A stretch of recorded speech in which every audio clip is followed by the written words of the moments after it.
I want you to imagine for a moment what it means to dress like a man. A few moments later. Okay, you got something? Then let's compare notes. I'm seeing boxy silhouettes with little to no waist definition. A color palette comprised almost exclusively of earth tones, neutrals, and darks. Fabrics with very little drape, usually selected for structure or rigidity or weight. And surfaces with very little luster, usually favoring matte textures and finishes. Did you see similar styles in your mind's eye? And are we coming to the same conclusion here, which is that men's fashion is kind of boring? I'm aware that I'm speaking from an American context and not all cultures have the same ideas of masculine presentation. I also acknowledge that fashion is ever-changing, subcultures write their own rules, and style is highly individual. But I think you will find that the closets of many Western men generally match this description. And y'all, I gotta say, this is a pretty limited box to live in. And for the record, masculinity did not always look like this. History shows us that for thousands of years, men's fashion could be colorful, playful, experimental. So it's pretty clear that male factory settings do not default to khaki, navy, and gray. So what changed? The British psychologist John Carl Flugel coined the term the Great Masculine Renunciation in his 1930s work, The Psychology of Clothes. He observed that at the end of the 18th century, men gave up their right to all the brighter, gayer, more elaborate, and more varied forms of ornamentation, leaving these entirely to the use of women, and thereby making their own tailoring the most austere and ascetic of arts. We see this trend perhaps personified by a man named Beau Brummel, a British socialite of the early 19th century who is largely credited with popularizing the dark, muted color palette and sharp tailoring of menswear that persists to this day. But I simply don't believe in great man theory, which is that belief that single individuals are responsible for pivotal moments in history. I think society must already be primed for widespread change before powerful personalities can exercise that kind of outsized influence. So it was not just one guy slaying down a monochromatic wardrobe and wearing a fabulous cravat that led all men in Western society to drain the color from their wardrobes. So who or what was responsible for the death of male beauty? Let's review the suspects. Could it be the advent of rationalist philosophy during the Age of Enlightenment? The fall of the Ancien Regime with the outbreak of the French Revolution? The rise of industrialization? Or could it be the changing visual language of war? Now, I will establish at the outset that this video will mostly be a high-level overview of several pretty complex social movements. So if you are an expert in these particular areas of study, you're welcome to add nuance in the comments. In fact, I invite you to come for me politely so that we can refine the thesis together. But all that said, let's head to the scene of the crime. Prior to the late 1700s, fashion was of equal concern to both men and women. Luxury fabrics, vibrant color, and ostentatious adornment were clear announcements of status in a time of extreme class division between those who belonged in the field and those who belonged at court. Indeed, so strong was the desire to visually separate aristocracy from commoner that in the Middle Ages we see the proliferation of regulations called sumptuary laws that literally forbid peasants from dressing well. Forced to serve, but illegal to serve. These laws begin pretty broad, restricting what people could wear in kind of a general sense, like what colors were allowed, what materials were allowed. Because it was nearly impossible for someone of common birth to afford finer things at this time, there wasn't really a reason for the laws to be very prescriptive. For example, in the Bavarian Landfrieden of 1244, we find regulation whose only stipulation is that peasants wear cheap, gray clothing. However, by the early Renaissance, we see the rise of a middle class who may not be noble by birth, but who has enough wealth to be able to access the same fashions as the nobility. So sumptuary laws become more specific accordingly. For example, in 1518, an Austrian regulation prohibited gold, pearls, velvet, and silk, though it did allow commoners to use cloth up to a maximum of 1 guilder per ell in value. So while we can't really know for certain to what extent people actually obeyed or disobeyed these laws, they at least signify a strong desire on the part of the aristocracy to maintain a rigid social hierarchy. At a glance, fashion could signal the worthiness of betters and of lessers. These ongoing social, political, and economic tensions continue to simmer across Western Europe for the next several hundred years, reaching a boiling point in the late 18th century. The French Revolution explodes in 1789 as common people rise up to overthrow the so-called Ancien Regime, ending nearly 1,000 years of French monarchy with the deposition and execution of King Louis XVI in 1793. During this period of serious upheaval, it is no longer fashionable or even safe to display wealth and luxury so openly. What is now termed the Reign of Terror begins in the 1790s with the public execution of alleged royalist sympathizers. So to flaunt your status was to put a target on your back. This new motivation to kind of blend in for survival is probably the same root of the quiet luxury aesthetic we have today, where simple silhouettes and neutral color palettes whisper quality. However, while both men's and women's fashion dulls directly after this period, over time women's fashion restores its vivacity, returning to an exploration of color and form. However, mainstream men's fashion never really recovers and has obeyed largely the same principles of simplicity and austerity for the last 200 years. So something else is still at play here. Some kind of prevailing notion that separates men from women.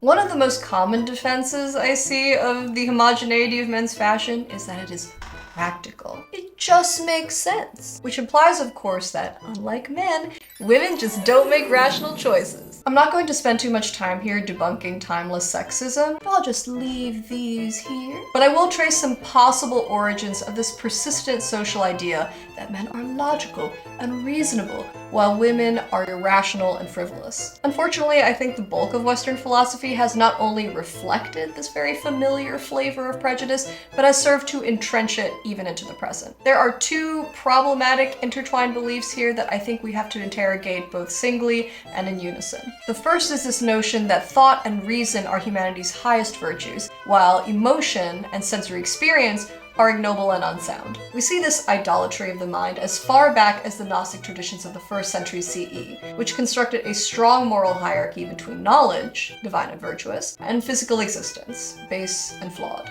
And we see the echoes of these ancient ideas even into the Age of Enlightenment in the 17th and 18th centuries, a period just preceding and no doubt highly influencing the Great Masculine Renunciation. Thinkers such as René Descartes, Gottfried Leibniz, and Baruch Spinoza give rise to a branch of epistemology called Rationalism, which posits that people principally acquire knowledge through thought, logic, and reason, rather than through sensory experience, which would of course make you a dirty empiricist. Descartes also develops this idea called mind-body dualism, which holds that the mind and the body are made of two distinct and separable substances. The mind is assumed to be the seat of not only the intellect but also the soul, while the body is sort of an empty mechanical vessel. Unfortunately, this line of thinking leads to kind of problematic ends, such as justification of animal cruelty, because it was assumed that beings apparently lacking in reason must also lack a soul and therefore are immune to suffering. While Descartes never applies this framework to gender explicitly, I do think it lays the groundwork for this continued vilification of the body and lionization of the mind. The second problematic belief that we must then contend with is this mapping of masculinity to reason and femininity to the body. The idea of men having dominion over women for their superior mental faculties is chauvinism as old as time. By the 3rd BCE, Aristotle already has a greatest hits album of problematic ideas, including the courage of a man is shown in commanding, of a woman in obeying. Or, silence is a woman's glory, but this is not equally the glory of man. Now, hopping back to the Enlightenment, the father of modern philosophy, Immanuel Kant, is perhaps best known for his categorical imperative, or his unification of rationalism and empiricism. But unfortunately, he was also a raging misogynist. In his theory of aesthetics, Kant proposes two qualities: the beautiful and the sublime. Beautiful things inspire a sort of shallow enjoyment that does not engage reason or imagination, while the sublime is an awe-inspiring experience that stimulates interior reflection and greater virtue. Put simply, the beautiful turns outward and the sublime inward. Kant offers a few examples illustrating the difference between the two, including friendship is sublime while sex is beautiful. Tragedy is sublime, while comedy is beautiful. And of course, men are more inclined to the sublime and women to the beautiful. Women have a stronger innate feeling for everything that is beautiful, decorative, and adorned. They prefer the beautiful to the useful, and gladly transform excess in their support into parsimony in order to support expenditure on luster and adornment. In short, they contain the chief ground for the contrast between the beautiful and the noble qualities in human nature, and even refine the male sex. I hope I will be spared the enumeration of the male qualities to the extent that they are parallel with the former, and that it will be sufficient to consider both only in their contrast. The fair sex has just as much understanding as the male, only it is a beautiful understanding, while ours should be a deeper understanding, which is an expression that means the same thing as the sublime. The beautiful understanding chooses for its objects everything that is closely related to the finer feeling, and leaves abstract speculation or knowledge, which is useful but dry, to the industrious, thorough, and deep understanding. I think this persistent cultural binary in assigning femininity to sort of a shallow appreciation of the material world versus masculinity to the virtuous interiority could be one of the reasons why women's fashion is able to rebound after the French Revolution, but not men's. Now that privilege is a sign of moral decay and excess rather than of power and virtue, ornate clothing no longer serves a useful purpose in announcing a man's value. So how does men's fashion shift in the next few hundred years to reflect a new definition of worthiness? As we progress from the 18th century into the present, a man's value is increasingly defined by his productivity and his labor, spurred by the Industrial Revolution. Fashion cuts along class lines well into the 20th century, with aristocratic tailoring evolving into today's formal wear, and men's casual wear increasingly coalescing around themes of work. Sweat continues to be the hallmark of masculinity, even into the present. Today, with women participating in the workforce across almost every industry, physically demanding and dangerous work remains primarily the domain of men. And so I think men have retreated into those visual symbols of masculinity that still feel wholly ownable: the dress of the laborer and the dress of the soldier. Think the prevalence of workwear-inspired garments like jeans, t-shirts, and structured, rigid outerwear, or styles translated directly from military uniform like bomber jackets, khakis, and camo patterns. For much of history, masculine identity has been intertwined with that of a warrior, in large part because men did live adjacent to violence in their daily life, as a matter of course, throughout time. And for that reason, men's fashion has always been in conversation with military costume. And as military technology evolved over time, so did military dress to reflect the changing demands placed on warriors, and in turn, so too did the appearance of civilian clothing. For example, in the early modern period, military costume was necessarily visible, even ostentatious, for several reasons. It could serve as intimidation, with decorative elements specifically designed to invoke fear in the enemy. For example, the Japanese menuroi, which is this protective mask you see here, was carved with demonic faces to demoralize the opponent. But it could also serve as necessary identification. Bright color and recognizable ornaments were essential in distinguishing friend from foe in the confusion of close combat. And civilian dress was similarly gaudy because martial appearance was, and continues to be, sexy. For example, the cinched waist of 15th century civilian doublets was designed to mimic the hourglass shape of armor. And in the 17th century, high heels take off as a fashion item, where they originally developed as a military innovation. The elongated heel was originally developed in Persia as a means of keeping a rider in his stirrups so that he could stand more securely to facilitate mounted archery. But when Shah Abbas I sends the first Persian diplomats to Europe in the late 16th century,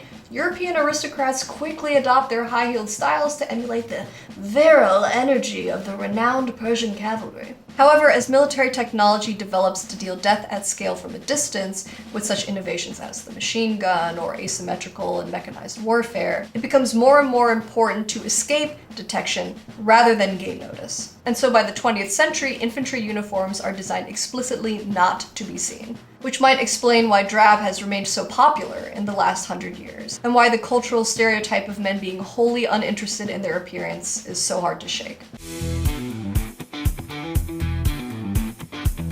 Ultimately, I think men's fashion had several killers because each of these social developments fundamentally changed his purpose. Fashion is often a direct reflection of the wearer's perceived source of worthiness, and as a man's value has continued to be defined by his combat readiness and also increasingly by his labor and his reason, his dress naturally shifted with these forces to reflect that new identity. To quote J.C. Flugel once more, man abandoned his claim to be considered beautiful. He henceforth aimed at being only useful. I don't mean this video to necessarily come off as a critique of modern male identity, because diligence, endurance, and intelligence are all wonderful virtues. But I think we have to remember that one, these virtues are not uniquely male, and two, and perhaps more importantly, possession of these virtues is not what grants you worthiness. You are worthy just by existing. So dress the way that makes you feel most like yourself, the way that you have consciously chosen to show up in the world. As always, thank you so much for watching. If you like this video, I hope you'll like and subscribe for more history, fashion, art content. So I'll see you next time. Stay shiny.